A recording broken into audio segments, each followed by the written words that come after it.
Okay, అందరికీ నమస్కారం అండి. ఇవాళ ఒక ముఖ్యమైన విషయంతో ప్రెస్ మీట్ పెట్టాలని ఉద్దేశించి మీ అందరిని పిలిపించడం జరిగింది. ఈవేళ రైతులకి మంచి సీజను మీ అందరికీ తెలుసు. సమయంలో వర్షాలు పడ్డాయి. ఎప్పుడూ లేని విధంగా రైతులు హ్యాపీగా వరి నాట్లు వేసుకున్నారు. రెండవది ఏంటంటే నర్సీపట్నం నియోజకవర్గంలో మనకున్న తాండవ కానీ రమణాపల్లి కానీ రిజర్వాయర్లు ముందుగానే మేము మేలుకొని కాలువలు శుభ్రం చేయడం, కాలువలు లోతు చేయడం వల్ల చాలా సంవత్సరాల నుంచి చివరి వరకు అందని నీరు ఈరోజు చివరి వరకు రైతులకు అందింది. అంచేత దానికి తోడు వర్షాలు కూడా రావడం అని జరగడంతో రైతులు చాలా సంతోషంగా వరి నాట్లు వేసుకున్న సంగతి మీ అందరికీ తెలుసు. మరి ఈవేళ కొంతమంది ఈ రైతులకి గురించి తప్పుదావ పట్టించే ప్రయత్నాలు చేస్తున్నారు. అది నేను ఒక 5-6 రోజుల నుంచి పేపర్లో కానీ టీవీలో కానీ చూస్తున్నాను. ఇది చాలా తప్పుడు ప్రచారం. ఇంకేదంటే కొన్ని వాస్తవాలు కూడా మనం తెలుసుకోవాల్సిన అవసరం ఉంది. వ్యవసాయం గురించి తెలియని వాళ్ళు కూడా వ్యవసాయం గురించి మాట్లాడుతున్నారు. ఈ మాట్లాడిన నాయకులు ఎవరికైనా వ్యవసాయం గురించి తెలుసండి? దొంగ వ్యాపారాలు దోపిడీలు చేసుకున్న వాళ్ళకి వ్యవసాయం గురించి ఏం తెలుస్తుందండి? చాలా తప్పు చేస్తున్నారు. ఇవాళ కొన్ని వాస్తవాలు మీకు చెప్పవలసిన అవసరం ఉంది. ఇవాళ రాష్ట్రం పక్కన నర్సీపట్నం నియోజకవర్గం వరకు కొన్ని డీటెయిల్స్ చెప్తాను మీకు. అలాగే అన్ని నియోజకవర్గాలు కూడా డీటెయిల్స్ ఉంటాయి. నేను నర్సీపట్నం ఎమ్మెల్యేగా ప్రస్తుతం ఉన్నాను కాబట్టి నర్సీపట్నం వరకు మనం మాట్లాడుకుందాం. నర్సీపట్నం నియోజకవర్గంలో మనకు 4 మండలాలు ఉన్నాయి. నాతవరం, గొలుగొండ, బాగరపాలెం, నర్సీపట్నం. ఈ 4 మండలాల్లో సుమారు 10,274 హెక్టార్లలో ఈ సంవత్సరం పంట వేసుకున్నారు. ఫిగర్తో చెప్తున్నాను నేను, ఫిగరు. అసలు నర్సీపట్నం మండలంలో ఎన్ని ఎకరాలు ఉన్నదో ఈ నాయకులు తెలుసండి? తెలియకుండా అవాకులు చవాకులు మాట్లాడడం ఎంతవరకు సమంజసం? నేను చెప్పిన ప్రకారంగా అంటే 25,680 ఎకరాలన్నమాట. చెప్పాను కదా. నేను ఇందాక చెప్పింది ఏంటంటే హెక్టార్లో చెప్పాను. ఇది ఎకరాల్లో చెప్తే 25,685 ఎకరాల్లో ఈ సంవత్సరం మన నర్సీపట్నం నియోజకవర్గంలో వరి నాట్లు వేశారు. సాధారణంగా ఒక పంటకి ఎకరాకి 75 కేజీలు యూరియాను 3 విడతలుగా వేస్తారు. ఇక్కడ పాయింట్ క్యాచ్ చేయాలి మీరు. ఒకేసారి 75 కేజీలు ఎకరాకి వేసారు. అది రైతులు అడిగి చెప్తారు. రోడ్ల మీద తిరిగే వాళ్ళకి వ్యవసాయం గురించి ఏం తెలుస్తుందండి? ఫస్ట్ ఏంటంటే ఉడిసిన 15 రోజుల తర్వాత నాట్లు వేస్తాం. ఉడిసిన అంటే నాట్లు వేసిన తర్వాత 15 రోజుల తర్వాత 25 కేజీలు యూరియా వేస్తారు ఎకరాకి. తర్వాత మళ్ళీ సెకండ్ స్పెల్ గాబు తీస్తారు. అంటే ఉడిసిన తర్వాత ఇంచుమించు 4 రోజుల్లో 15 రోజులు అంటే 45 డేస్. 45 డేస్ తర్వాత ఆ ఉడిసిన దాంట్లో గాబు తీస్తారు. మనం గాబు అంటాం. గాబు అంటే పిచ్చి మొక్కలు వస్తాయి కదా, అవి తీస్తారు. అప్పుడు మళ్ళీ 25 కేజీలు వేస్తారు. ఒకేసారి బస్తా తీసుకెళ్ళి ఎకరా వేసారు, పంట వస్తుంది. తర్వాత 3వ స్పెల్ ఉంటుంది. మళ్ళీ మూడో స్పెల్లో పొలం పొట్ట మీదకి వస్తుంది, గింజలు వస్తాయి. పండిన తర్వాత పొట్ట మీదకి వచ్చిన తర్వాత మరొక 25 కేజీలు వేస్తారు ఎకరాకి. అంటే టోటల్ మీద 75 కేజీలు నుంచి 80 కేజీల వరకు భూమితో సారాన్ని బట్టి సంవత్సరానికి ఎకరాకి 75 కేజీలు ఎరువులు పడతాయి, యూరియా. మరి ఈవేళ మాట్లాడుతున్నారండి, ఈవేళ ఎరువుల కొరత గురించి. అసలు నీకు ఏం తెలుసు, ఏంటి మాట్లాడుతున్నావు? ఎలా చూసుకుంటే మనకు కావాల్సింది నర్సీపట్నం నియోజకవర్గానికి ఎంత కావాలా, ఇన్ని ఎకరాలని చెప్పాను కదా నేను. ఇన్ని ఎకరాలకి టోటల్ మీద సంవత్సరానికి ఎంత యూరియా కావాలా అని లెక్కేశాను డిపార్ట్మెంట్ మేము కూర్చొని. 25,685 ఎకరాలని చెప్పాను కదా మనకి ఉడిసింది. మనకు కావాల్సిన యూరియా 1926 మెట్రిక్ టన్నులు యూరియా కావాలి మనకి నర్సీపట్నం నియోజకవర్గం వరకు సంవత్సరానికి. ప్రస్తుతానికి ఉడుపులు జరిగాయి, ఇంకా గాబు తీయలేదు, అంటే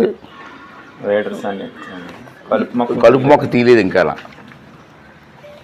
ఈ ఉడిసిన వరకు యూరియా సఫిషియెంట్గా ఇచ్చాం. మళ్ళీ ఎప్పుడు కావాలి యూరియా? ఇంకొక 20 రోజుల తర్వాత మళ్ళీ యూరియా కావాలి రైతులకి. అది పద్ధతి. కానీ వీళ్ళు ఏం ప్రచారం చేస్తారు? యూరియా లేదు, యూరియా లేదు, యూరియా లేదు, రైతులకి అన్యాయం చేసింది ప్రభుత్వం చెప్తున్నారు. అది వాస్తవం కాదు. ఎవరన్నా మాట్లాడవచ్చు, ప్రజాస్వామ్యంలో ఎవరైనా మాట్లాడవచ్చు, కానీ వాస్తవాలు మాట్లాడడం నేర్చుకోండి. ప్రజలను తప్పుదోవ పెట్టి రైతులకి ఏ అనుమానం క్రియేట్ చేసి లబ్ధి పొందడం కోసం ప్రయత్నం చేయడం పరమ దుర్మార్గం అని చెప్పి ఈ సందర్భంగా చేస్తున్నాను. మరలా గాబు తీసే సమయానికి అవసరమైన యూరియా ప్రభుత్వం సప్లై చేస్తుంది. ఆ టైంకి ఇస్తాం మేము. ఇంకా టైం రాకుండా యూరియా దాచుకుంటారండి వీళ్ళు. ఎక్కడ దాచుకుంటారు వీళ్ళు? అంచేత ఆ టైం వచ్చేటప్పుడు యూరియా ఇవ్వకపోతే అది ప్రభుత్వంతో నిర్లక్ష్యం అవ్వచ్చు. ఇంకా టైమే రాలేదు, ఇప్పుడు నుంచి గొగ్గోలు పెట్టడం అనేది చూస్తుంటే జనం నవ్వుకుంటున్నారు. నిజంగా రైతు అన్నవాడికి ఇబ్బంది లేదు. రెండోది, ఇప్పుడు వరకు నర్సీపట్నం నియోజకవర్గంలో ఇందా చెప్పాను మీకు ఒక విషయం. మనకి 1900లో 1055 మెట్రిక్ టన్నుల యూరియా రైతు భరోసా కేంద్రాలకి సప్లై చేయడం జరిగింది ఆల్రెడీ. 1055 మెట్రిక్ టన్నులు ఆల్రెడీ సప్లై చేసాం మేము. ఇందులో 2 మెట్రిక్ టన్నుల యూరియా ఇప్పటి వరకు రైతులు కొనుక్కున్నారు. నేను సప్లై చేసిన దాంట్లో ఇప్పుడు వరకు రైతులు కొనుక్కున్నది ఎంత? 902 మెట్రిక్ టన్నుల యూరియా ఇప్పటి వరకు రైతులు కొనుక్కున్నారు. ఇంకా స్టాక్ ఉంది మన దగ్గర. ఇప్పటికీ కూడా 152 మెట్రిక్ టన్నుల యూరియా స్టాక్ ఉంది. 152 మెట్రిక్ టన్నుల స్టాక్ ఉంటే స్టాక్ లేదు రైతులు ఇబ్బంది పడిపోతున్నారు. మేము రైతు బాంధవులమే, రైతులు ఆదుకుంటాం. ఎన్నాళ్ళే చెప్తారండి ఈ అబద్ధాలు. ఇంకెన్నాళ్ళు మోసం చేస్తారండి రైతుల్ని. అది కాకుండా ఇప్పుడు మళ్ళీ ఉదయం నేను విశాఖపట్నం నుంచి వస్తుంటే కారులో మాట్లాడి సెంట్రల్ బ్యాంక్ చైర్మన్ గారితో, మార్క్ఫెడ్ సంస్థతోటి మాట్లాడి మన నియోజకవర్గంలో 9 బ్యాంకులు ఉన్నాయి, కోఆపరేటివ్ బ్యాంకులు. 9 కోఆపరేటివ్ బ్యాంకుల ద్వారా కూడా యూరియా సప్లై చేయడానికి ఏర్పాటు చేస్తున్నాం. బ్యాంకులకు ఆల్రెడీ లైసెన్సులు ఉన్నాయి కొన్ని బ్యాంకులకి సప్లై చేయడానికి. ఎవరైనా లైసెన్స్ ల్యాప్స్ అయిపోతే రెన్యూల్ చేసి మార్క్ఫెడ్కి అని అప్లై చేస్తే బ్యాంకులు కూడా వస్తాయి ఇవాళ ప్రతి మండలంలో కూడా 2-3 బ్యాంకులు ఉన్నాయి. రైతులు ఇల్లు నేరుగా ఆ బ్యాంక్ ఏరియాలో ఉన్న రైతులందరూ వెళ్ళి బ్యాంకులోనే తీసుకునేటువంటి ఏర్పాటు కూడా చేస్తున్నాం. అంచేత ఇవన్నీ కూడా జరుగుతూ ఉంటే దీన్ని రైతులు తప్పు అని చెప్పి చెప్పడం కోసం నేను ప్రయత్నం చేస్తున్నాను. ఇంకెక్కడైనా అక్కడక్కడ కూడా మోసాలు జరగవచ్చు, నేను చూస్తున్నాను, కొన్ని ఎంక్వైరీ చేస్తున్నాను. కొంత యూరియా ఏం చేస్తున్నారంటే ఎవరిని నేను కామెంట్ చేయట్లేదు, పచ్చగడ్డి పండించడం కోసం కూడా యూరియా కొంటున్నారు రైతులు. పొలాల్లో గడ్డి వేసుకుంటారు కదండి, అది అవసరమే. ఆవులకి గేదెలకి గడ్డి అవసరమే, అవసరానికి మించేస్తున్నారండి. కానీ ఫస్ట్ ప్రయారిటీ ఏంటంటే వరి పొలాలకు ఇవ్వాల్సిన అవసరం ఉంది. సెకండ్ ప్రయారిటీ ఈ గ్రాస్కి ఇవ్వాల్సిన అవసరం ఉంది.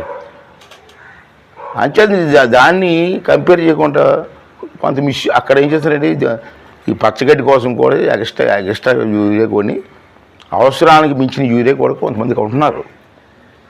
ఇంకా పచ్చిగా మాట్లాడాలంటే నాటు సారా కాసి వాళ్ళు కూడా యూరియా కొంటున్నారు. ఉన్నాయి కదా కొన్ని ప్రాంతాల్లో, ఇప్పుడు కూడా ఉన్నాయి కదా. మన నాటు సారా కాయ అంటే యూరియా కావాలా, యూరియా కూడా వాడుతున్నారు. ఈ విధంగా మిస్యూజ్ అవుతుంది. తర్వాత ప్రైవేట్ డీలర్స్ ఉంటారు కొంతమంది, వాళ్ళు కొంత బస్తాకు 10 రూపాయలు 20 రూపాయలు ఎక్స్ట్రాగా తీసుకునే సందర్భాలు కూడా 2-3 వచ్చాయి నా దృష్టికి. వెంటనే నేను విశాఖపట్నం విజిలెన్స్ డిపార్ట్మెంట్తో మాట్లాడి నిన్న కోటపాడులో ఒక లారీ కొట్టుకున్నాం. అలా 2-3 అప్పుడు నిశ్చయం జరిగాయి. మన నర్సీపట్నంలో అయితే ఈ ట్రాన్స్పోర్ట్ ఎక్కువ తీసుకుంటున్నారండి. నర్సీపట్నం నుంచి ఇప్పుడు ట్రాన్స్పోర్ట్కి వెళ్తే ట్రాన్స్పోర్ట్ కోసం అని చెప్పి బస్తాకు 15 రూపాయలు ఎంత తీసుకుంటున్నారని కంప్లైంట్ వచ్చింది. అది కూడా తప్పు అని చెప్పాను నేను. తీసుకోవడానికి వీల్లేదు, ఆ రేటుకి ఇవ్వాలా, ట్రాన్స్పోర్ట్తో కలిపి నువ్వు లాభాలు చూసుకోవాలి. అందుకే నేను బ్యాంకులకు కూడా ఇవ్వమని చెప్పి ప్రవేశపెట్టడం జరిగింది. మన వాళ్ళందరినీ పిలిచాం. మన బ్యాంక్ ప్రెసిడెంట్ మొన్న ప్రమాణ స్వీకారం చేశారు, వాళ్ళందరూ చెప్పి ఇప్పుడు ఆల్రెడీ 24 టన్నులు. నాతవరం పిఎస్సి కానీ మన గన్నవరం ఇంకివ్వలేదు. ఏవులపూడి మండలానికి మాత్రం వచ్చింది, లోడ్ వచ్చేసింది. ఏవులపూడి పిఎస్సి, చెట్టుపల్లి, నర్సీపట్నం కూడా అప్లై చేయమని రేపే అప్లై చేస్తున్నారు. మార్కెట్ వాళ్ళకి కూడా ఇస్తారు.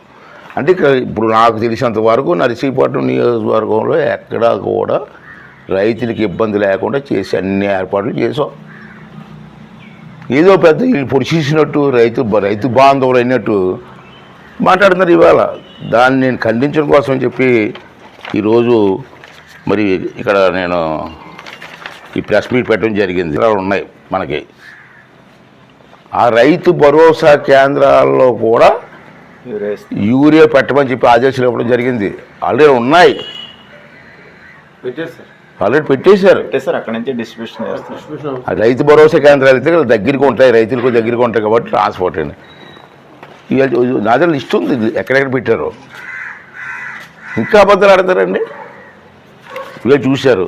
నాతవరం మండలం, శృంగవరం, గుణిపూడి, గోల్కొండపేట, మణిపూర్ల, గుమ్మిడిగొండ, సరుగుడు, నాతవరం, వైడీపేట, చెర్లోపాలెం, ఎంబీపట్నం, ఇవన్నీ కూడా భరోసా కేంద్రాలు. ఇక్కడ కూడా స్టాక్ పెట్టాం మేము ఆ దగ్గరగా ఉన్న రైతులకు తీసుకోవడానికి. తర్వాత నర్సీపట్నం తీసుకుంటే అమలాపురం, ఏమిలిపూడి 1, వేమిలిపూడి 2, చెట్టుపల్లి, ధర్మసాగరం, గురందరపాలెం, ఎరకనపాలెం, ఈ రైతు భరోసాలు కూడా స్టాక్ పెడుతున్నాం. గోల్కొండ మండలం, సోజ్యం, కొత్తబల్లంపేట, పాతబల్లంపేట, కొత్త ఎల్లవరం రైతు భరోసా కేంద్రాల్లో ఆల్రెడీ స్టాక్ ఉంది. ఇంకెక్కడండి అన్యాయం జరిగింది? అలాగే మాకారపాలెం మండలం, బూరుపాలెం, కొండలగ్రారం, గిడుతూరు, మాకారపాలెం, తామరం, జీకోడూరు, ఇన్ని రైతు భరోసా కేంద్రాల్లో కూడా కొంత స్టాక్ ఏర్పాటు చేస్తాం. ఒక పక్క ఇది బ్యాంకుల ద్వారా చేస్తున్నాం, ఒక పక్క డీలర్ల ద్వారా చేస్తున్నాం, ఒక మార్కెట్ నుంచి చేస్తున్నాం, ఒక పక్క ఏమో రైతు భరోసా కేంద్రాన్ని చేస్తున్నాం. ఇంత కష్టపడి రైతుల కోసం చేస్తూ ఉంటే ఈవేళ ప్రభుత్వం చేసుకుంటే వైసీపీ చవాకులు పేలి రైతులను తప్పుదావ పట్టించడం ప్రయత్నాన్ని మనందరం కూడా రైతులు నేనైతే తీవ్రంగా ఖండిస్తున్నాను. ఛాలెంజ్కి రండి, మాట్లాడుకుందాం. ఎక్కడైనా పొరపాటు ఉంటే మా దృష్టి తీసుకురండి, సరిదిద్దాం. అంతేకాని మీరు రాజకీయ లబ్ధి కోసం, ప్రజలు తప్పుదావ పట్టించడం కోసం, రాష్ట్రాన్ని అల్లకల్లోలం చేయడం కోసం మీరు ప్రయత్నం చేస్తే మాత్రం ఎట్టి పరిస్థితుల్లో కూడా ప్రభుత్వం సహించదని కూడా మీ ద్వారా వాళ్ళకి మనవి చేస్తున్నాను. ఏంటంటే మీరు మాట్లాడతారు, గత 5 సంవత్సరాలు మాకు మీ ప్రభుత్వంలో మీరు ఏం చేశారండి? ఎన్ని అబద్ధాలు ఆడారండి? రైతులకి ఏం చేశారండి? ఏం చేశారు రైతులు చెప్పండి మీరు? ధాన్యం డబ్బులు ఇవ్వలేదు. ధాన్యం కొనుగోలు డబ్బులు కూడా మీరు ఇవ్వలే. ఆ ప్రభుత్వం వచ్చిన తర్వాత ఇన్ టైంలో ఇచ్చాం మేము. బాకీ కూడా పడిపోతే 1750 కోట్లు 1800 కోట్లు బకాయిలు, ఆళ్ళు పెట్టిన బకాయిలు మేము తీర్చాం. ఏడు మీరు రైతు బాంధవుడు ఉండి అంటాడు. ఏడు బాంధవుడు? మీకు మాట్లాడి దెయ్యాలు వేదాలు వల్లించడం ఉంది మీ మాటలు చూస్తుంటే. ఇది తప్పు. ఇది ఎక్కడైనా చిన్న చిన్న పొరపాట్లు జరిగితే మా దృష్టికి తీసుకొస్తే, ప్రభుత్వం తీసుకొస్తే సరిదిద్దడానికి ప్రయత్నం చేస్తాం తప్పించి లేని మాటలు సృష్టించి, లేని వాతావరణం సృష్టించి ప్రభుత్వానికి ఏది చెడ్డ పేరు తేవాలి అనుకుంటే అది మంచి పద్ధతి కాదు. రైతులు కూడా నమ్మే పరిస్థితులు లేరు. అసలు మీరేంటి మాట్లాడేది? అసలు ఏం చేశారు మీరు? ఎన్ని అబద్ధాలు అయ్యారు? ఇందాక చెప్పినట్టు దెయ్యాలు వేదాలు వల్లిస్తే ఎలాగుంటాయండి? వేదాలు వల్లించే వాళ్ళు వేదాలు వల్లిస్తే వింటారు. మూర్ఖులు, దెయ్యాలు మీరు వేదాలు వల్లిస్తే ఎవడుంటాడండి? ఇవన్నీ కూడా మనం చూస్తున్నాం. ప్రజాస్వామ్యంలో రాజకీయాల్లో ఉంటాయి, అప్ అండ్ డౌన్స్ ఉంటాయి, గెలుస్తూ ఉంటాం, ఓడిపోతూ ఉంటాం, సహజం. ప్రభుత్వాలు నడిపించేటప్పుడు ఈ రాష్ట్రం నాది, ఈ రాష్ట్రం బాగుండాలని చెప్పి అన్ని పార్టీ వాళ్ళు కోరుకోవాలండి. ప్రజలు కోరుకోవాలా. ఆ పార్టీ ఓడిపోయింది కాబట్టి నువ్వు బురజలేస్తారు. అది పద్ధతి కాదు. అది అసలు 5 సంవత్సరాలు నువ్వేం చేసావు చెప్పు. ఒకసారి బాధ అనిపిస్తుంది. ఇక్కడ స్పీకర్గా ఉండేవాళ్ళు కొన్ని మాట్లాడలేకపోతున్నాను, కానీ మాట్లాడి తీరాలి, తప్పదు. ఇప్పుడు చంద్రబాబు నాయుడు ముఖ్యమంత్రి అయ్యాడు. రాష్ట్ర ప్రజలంతా ఏం కోరుకోవాలా? అన్ని పార్టీలు ఏం కోరుకోవాలా? ప్రజాస్వామ్య దేశం మనది. మనకు రాజ్యాంగం ఉంది. ఆ రాజ్యాంగాన్ని అనుసరించి నడవాలి మనం. ప్రభుత్వం నడిపించేవాడికి అన్నదండలుగా ఉండాలా. ఎందుకు ఉండాలా? చంద్రబాబు నాయుడు కోసం, పార్టీ కోసం కాదు. రాష్ట్రం బాగుండాలి. రాష్ట్రం బాగుండాలని రాష్ట్రంలో ప్రజలందరూ కోరుకోవాలా. ప్రభుత్వం చేసే మంచి కార్యక్రమాలకి మీరు సపోర్ట్ చేస్తూ ఉండాలా. ఒకవేళ ఎక్కడైనా చిన్న చిన్న పొరపాటు జరగవచ్చు. ఇంత పెద్ద ప్రభుత్వంలో, ఇంత ఆర్గనైజేషన్లో పొరపాటు జరగవచ్చు. మీరు ప్రభుత్వం దృష్టికి తీసుకురావాలా. లేకుండా మీరు ఏదో ఛానల్ చేతిలో ఉందనో, లేదా కొన్ని పేపర్లు మా చేతిలో ఉన్నాయనో ఇష్టాసారంగా అందరూ సోషల్ మీడియా వచ్చిన తర్వాత ప్రతి వాడు ఇష్టాసారంగా మాట్లాడాడు. రూల్స్ తెలియనివాడు, పద్ధతులు తెలియనివాడు, వ్యవసాయం తెలియనివాడు కూడా మాట్లాడుతున్నారు ఈవేళ. దీన్ని అందరూ ఖండించవలసిన అవసరం ఉందని చెప్పి నేను ఈరోజు ఓపెనింగ్ అని నేను మాట్లాడుతున్నాను. చాలామంది అయితే నేను మాట్లాడుతున్నారు, కానీ నేను మాట్లాడతాను. నేను రాజకీయ నాయకుడినే. నేనే ఎమ్మెల్యే అయిన తర్వాత స్పీకర్ అయ్యాను. ఇంత పచ్చిగా ప్రజలు మోసం చేస్తామంటే కొంతమంది అని మాట్లాడకపోతే వాస్తవం ఉంటారు. ఒక అబద్ధాన్ని 10 సార్లు చెప్తే జనం నమ్ముతున్నారు వేళ. అంతేకాని ఇది అబద్ధమా కాదా అని కూడా ఆలోచించట్లేదు. అంచేత మాట్లాడాల్సిన అవసరం ఉంది. వ్యవసాయం గురించి తెలిసిన మాట్లాడుకో. వీళ్ళిద్దరూ ఉన్నారు. ఆ కుటుంబం వ్యవసాయ కుటుంబం. ఇప్పటికీ మ్యాథ్స్ గారు కానీ వీళ్ళు కూడా దగ్గరుండి వ్యవసాయం చేస్తుంటారు. అటువంటి వాళ్ళు మాట్లాడితే అర్థం ఉంది.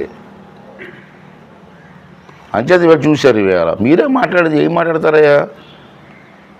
ఆ రోజు ఎన్ని అబద్ధాలు ఆడారు మీరు మీ ప్రభుత్వం ఉన్నప్పుడు. చెప్పక తప్పట్లేదు. నేను ఇప్పటికీ కూడా అనుకున్నాను మాట్లాడదామా వద్దని, కానీ తప్పదు. అంతే కొన్ని వాస్తవాలు బయటికి వెళ్తూ ఉండాలి. ఎన్ని అబద్ధాలు ఆడారయ్యా? చంద్రబాబు నాయుడు గురించి మాట్లాడతారు, ఏం చేశాడని. నేను గెలిచి 1 సంవత్సరం 3 నెలలు అయింది. ఇంకా మాకు 3 సంవత్సరాల 7 నెలల టైం ఉంది. మీరు వెయిట్ చెయ్యాలా? సర్వనాశనం చేసేసారు రాష్ట్రాన్ని. మీరు అప్పుల పాలు చేసేసారు. ఈ అప్పుల పాల నుంచి బయటికి రావాలా? మీరు నాశనం చేసిన రాష్ట్రాన్ని అభివృద్ధి చేయాలని టైం పట్టదండి. ఏదో మాంత్రికుడు మంత్రదండలుగా తిప్పేస్తే డెవలప్ అవుతుందండి. ఇవాళ చూశారు. ఏం మాట్లాడతారు మీరు? ఈ నాయకుడికి మాట్లాడే అర్హత ఉందా?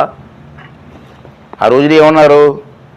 మెజార్టీ ఎంపీలు ఇవ్వండి మాకు, కేంద్రం మెడలు వంచేసి ప్రత్యేక హోదా తీసుకొస్తాడు.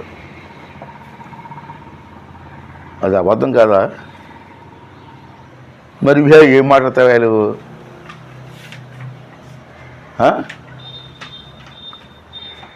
మొన్న ఏదో ఎక్కడ ధర్నా చేశాడు. చేసి గిట్టుబాటు ధర ఇవ్వడు అంటాడు. నువ్వు వరి గిట్టుబాటు ధర ఇచ్చావా? మామిడికాయలు గిట్టుబాటు ధర లేదంటాడు. భారతదేశంలో ఏ రాష్ట్రంలో లేనటువంటి గిట్టుబాటు ధర మా ఆంధ్ర రాష్ట్రంలో ఇచ్చాం మనం. చూసుకో, రికార్డు చూసుకో, నీ ఛానల్ తెప్పించుకో. రెండోది, ఎన్న పదాలండి, 1 2 ఉద్యోగులకు సిపిఎస్ రద్దు చేస్తా అన్నాడు. వారం రోజులు రద్దు చేస్తాను వచ్చిన వెంటనే చిటికేసి మరీ చెప్పాడు. రద్దు చేసావా? లేదే. రైల్వే జోన్ తెస్తా అన్నాడు. కాలేదే. 53 ఎకరాలు ఇవ్వలేకపోయాడు. పెడతామంటే 53 ఎకరాలు ఇవ్వలేదు నువ్వు ఈవేళ పెద్ద ఏదో నీతి కప్పులు చెప్తే జనాలు గంపుతారే. అలాగే రివర్స్ స్టాండరింగ్ తోటి పోలవరం నిర్మాణం ఆఫ్ చేసేసాడు. మీకు తెలుసు. అప్పుడు ఆ మంత్రి గారు ఎవరు వచ్చేస్తుందయ్యా అసెంబ్లీలో వచ్చేస్తుంది పోలవరం అన్నాడు. ఎక్కడికి వచ్చింది? ఎక్కడ ఆగింది? మళ్ళీ పోలవరం చంద్రబాబు నాయుడు వీళ్ళకి గట్టి పరిస్థితికి వచ్చింది ఈవేళ. అలాగే ముఖ్యమంత్రి అయిన తర్వాత అమరావతి కాదు 3 రాజధానులు అన్నాడు. పోయి 3 రాజధానులు 1 రాజధాని ఎక్కడ కట్టావా? ఏటి కట్టాడు? రుషికొండ మీద బ్యాలెన్స్ కట్టాడు. మొన్న చంద్రబాబు నాయుడు కమిటీ వేసి పవన్ కళ్యాణ్ గారికి వెళ్ళి చూసి వచ్చారు. ఆ బిల్డింగ్ని ఏం చేయాలో అర్థం అవ్వట్లేదు ఎవరికి. ఇప్పుడు కట్టిసావు, బాగా కట్టిసావు. పెద్ద పెద్ద బాత్రూమ్ ఏమో మన బెడ్రూమ్ డబ్బులు ఉంటాయి. దానికి ఇప్పుడు ఏం చేయాలో మా ప్రభుత్వానికి అర్థం కాలే. మొన్న అశోక్ గజపతి మేము గోవా వెళ్ళాను నేను ప్రమాణ స్వీకారంగా. సరే బిల్డింగ్ ఏం చేస్తే బాగుంటుంది. సరే నాకు కూర్చున్నాక మేము అందరం కూర్చొని మాట్లాడుతుంటే పెద్ద అన్నాడు, మెంటలోడు కట్టిన బిల్డింగ్ కాబట్టి మెంటల్ హాస్పిటల్ పెట్టమన్నాడు. ఏది బాగుంది అనుకున్నాను. చూసేది ప్రాస. మెంటలోడు కట్టిన బిల్డింగ్ కాబట్టి దాంట్లో మెంటల్ హాస్పిటల్ పెట్టేయండి అన్నాడు. అంతకాడికి ఉపయోగపడలేదు నాకు. అంటే ఇటువంటి పిచ్చి పనులను చేసి ఇవాళ పతివ్రత శిరోమణిలాగా మాట్లాడితే ఎలాగండి? జీర్ణించుకోవడం ఎలాగా? బాధ అనిపిస్తుంది పక్కనే. రెండోది ఏంటంటే మెగా డిఎస్సి నోటిఫికేషన్ అన్నాడు. ఒక్క టీచర్ ఉద్యోగం కూడా తీయలేదు. ఉన్న ఉద్యోగాలకే జీతం సరిగ్గా ఇవ్వలేదు. ఇది మాట తప్పడం కదా. ఎన్ని లక్షల మంది టీచర్లకి మోసం చేస్తావు. ఇవన్నీ కూడా. తర్వాత ప్రతి సంవత్సరం 6,500 కానిస్టేబుల్ పోస్టులు తీస్తానని చెప్పి నువ్వే మాట ఇచ్చావు పబ్లిక్గా. ఎక్కడ తీసావు? పెన్షన్ 3,000 ఇస్తా అన్నావు. వచ్చిందా లేదా? నీ రికార్డ్స్ ఫైనాన్స్ డిపార్ట్మెంట్లో. ఇది మోసం కదా. సరే మద్యపాన నిషేధం అన్నావు, కానీ రాబోయే 25 సంవత్సరాలు మద్యం ఆదాయాన్ని తాకట్టు పెట్టి దాని మీద 8,300 కోట్లు అప్పు తీసుకొచ్చు. ఇవన్నీ నువ్వు చెప్పినాయి కదా జగన్మోహన్ రెడ్డి గారు. ఇన్ని అబద్ధాలు ఆడి మళ్ళీ ఈవేళ శిరోమణిలాగా మాట్లాడుతూ ఉంటే నవ్వుతున్నారయ్యా, నవ్వుతున్నారు. నీ వెనకాతల తాళం కొట్టేవాళ్ళు నీ తోకలో సంతోషించాలి తప్పించి జనం అంతా నవ్వుతున్నారు ఇవాళ. ఇంకా విచిత్రం ఏంటంటే ఈ మధ్యన మద్యం కుంభకోణం కూడా బయటకు వచ్చింది. నాసిరకం మంది తాగించి సుమారు 35,000 కుటుంబాలు సర్వనాశనం చేయడమే కాకుండా మద్యం మీద ఆదాయం తోసేశారు. వీళ్ళు చూసుకుంటే 5 సంవత్సరాల్లో తాగిన మందు సుమారు 1,00,000 కోట్లు. నువ్వేమో మద్యం గురించి మాట్లాడతావు. ఇవన్నీ ఎలాగా ఒక్కసారి ప్రజలు కూడా అర్థం చేసుకోవాల్సినటువంటి అవసరం ఉంది. ₹1 చిట్కోలు ఇస్తానన్నావు, 7,59,000 అయిపోయాయి.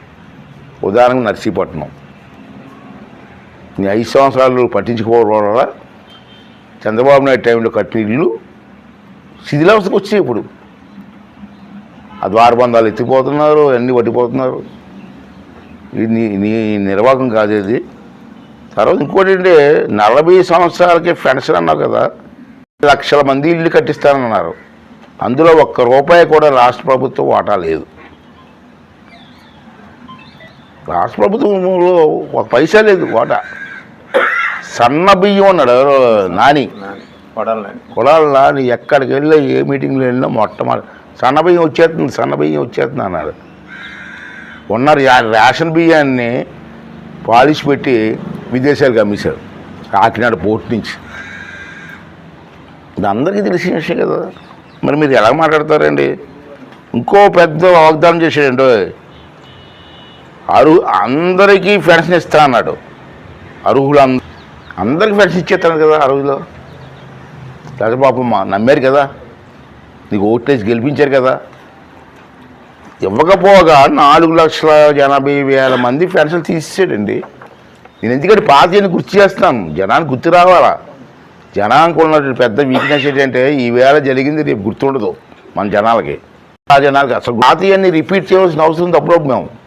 అందుకే నేను ఇవాళ స్టార్ట్ చేశాను. నేను అలా కాకుండా కేంద్రంతో సంబంధమే లేకుండా అబ్బా గట్టిగా చెప్పేశారు రోజుని 2-3 సార్లు చెప్పాడు. కేంద్రంతో సంబంధం లేకుండా మళ్ళీ మూడోసారి మళ్ళీ గట్టిగా చెప్పాడు. సంబంధం లేకుండా రైతు భరోసా 13,500 ఇస్తానన్నాడు. కానీ మాట తప్పి 7,500 మాత్రమే ఇచ్చాడు. ఇది మాట తప్పడం మడం తిప్పడం కదా జగన్మోహన్ రెడ్డి గారు. అంటే ఇవన్నీ కూడా ప్రజలకు ఒకసారి అమ్మఒడి ఇంట్లో ఒకసారి మనం కూడా అర్థం చేసుకోండి. రైతులు ప్రజలకు గుర్తు చేయడం కోసం నేను ప్రయత్నం చేస్తాను. లాంగ్ ఏం చేస్తారు తర్వాత చూద్దాం, 5 సంవత్సరాల తర్వాత ఎలా ఉంటుందో. కానీ ఉన్న టైంలో రాష్ట్రాన్ని ఇబ్బంది పెట్టకుండా నడిపించవలసిన బాధ్యత మా మీద ఉంది. ఇవాళ ఇసుక దోపిడీ మీకు తెలుసు ఎంత దోపిడీ జరిగిందో. గ్రావెల్ ఇల్లు స్థలాలు ఇచ్చి ఇల్లు స్థలాలు కప్పడానికి తర్వాత కూడా ఒకసారి ఆలోచించవలసినటువంటి అవసరం ఉంది. ముగింపుగా నేను ఏం చెప్తానంటే, సరే ఏ పార్టీలు రకరకాల మనుషులు రకరకాల పార్టీలు ఉంటారు. అల్టిమేట్గా మన అందరం కూడా ఆంధ్ర రాష్ట్రానికి సంబంధించిన వాళ్ళని, భారతదేశంలో ఉన్నటువంటి వాళ్ళని, దేశం బాగుండాలా, రాష్ట్రం బాగుండాలని చెప్పి ప్రజలు కూడా కోరుకోవాలండి. రాష్ట్రంలో ఏం జరుగుతుందో ప్రజలు కూడా తెలుసుకోవాల్సిన అవసరం ఉంది.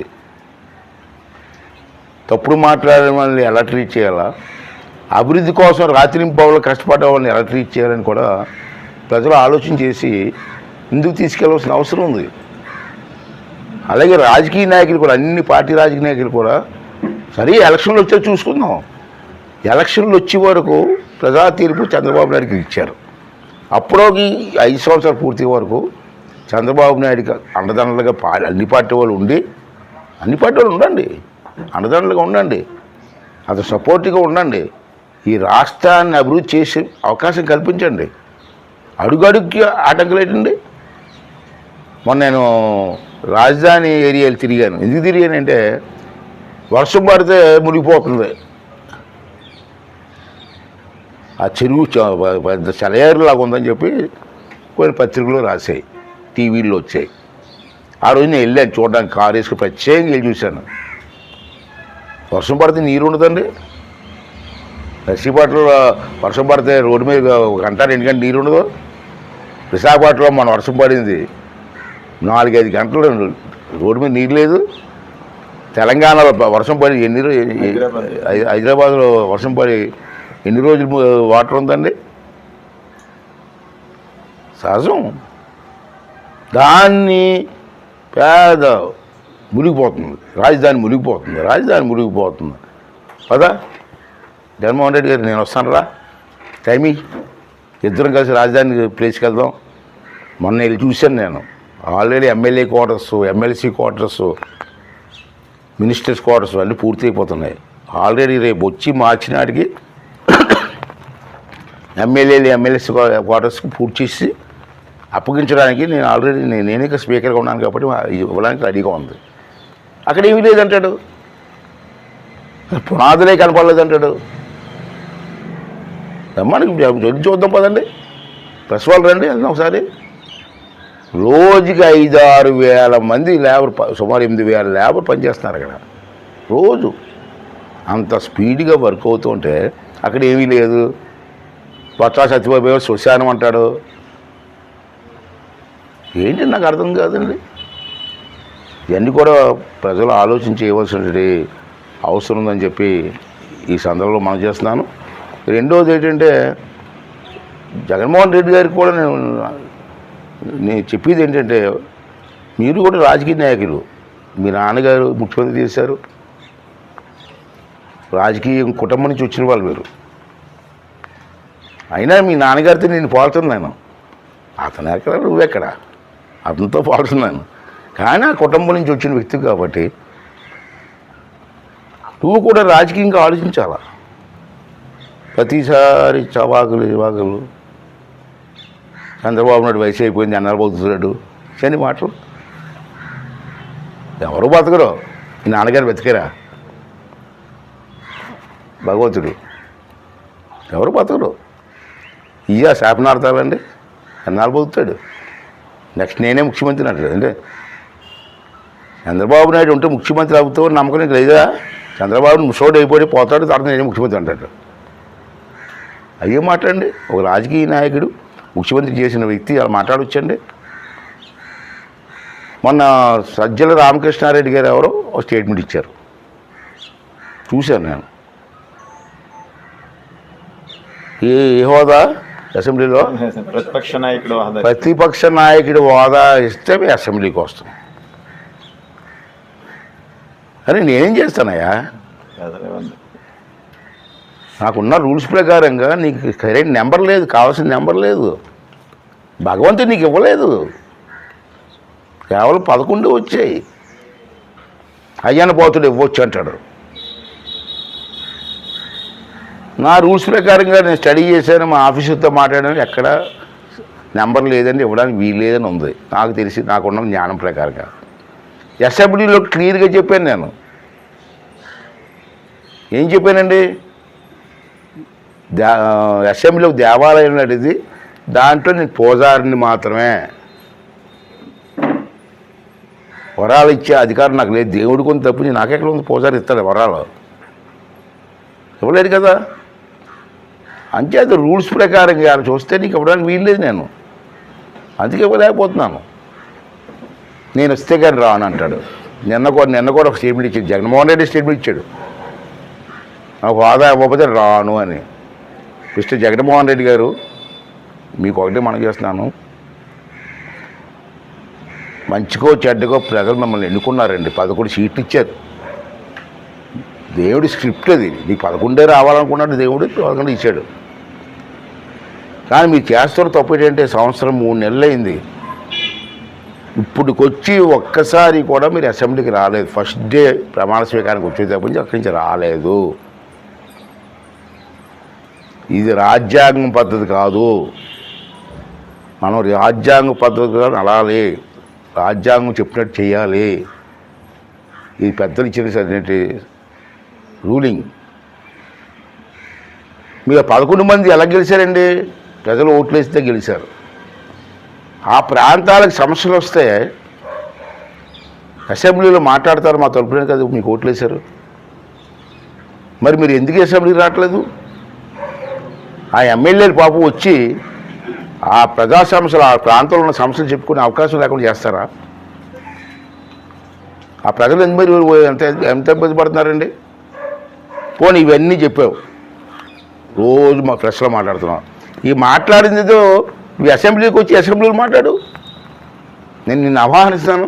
ఈ 18 నుంచి అసెంబ్లీ ఉంది, మళ్ళీ అసెంబ్లీ నుంచి 18 నుంచి పెట్టాను నేను. రా అసెంబ్లీకి రా. ఈ 11 ఎమ్మెల్యేలు కలిసి రండి, మీ సమస్యలు మాట్లాడండి, ప్రభుత్వం చేస్తున్న విధానాల గురించి ఏం తప్పులు ఉంటే విమర్శించండి, సరిదిద్దుకోమని చెప్పండి. అసెంబ్లీలో మాట్లాడుతూ ఉన్నటువంటి ఉపయోగం ఏంటంటే అక్కడ మంత్రులు ఉంటారు, ముఖ్యమంత్రి ఉంటారు, డిప్యూటీ ముఖ్యమంత్రి ఉంటారు, అధికారులు ఉంటారు. మీరు ఎప్పుడైతే అసెంబ్లీలో మాట్లాడతారో అసెంబ్లీ రికార్డ్ అవుతుంది.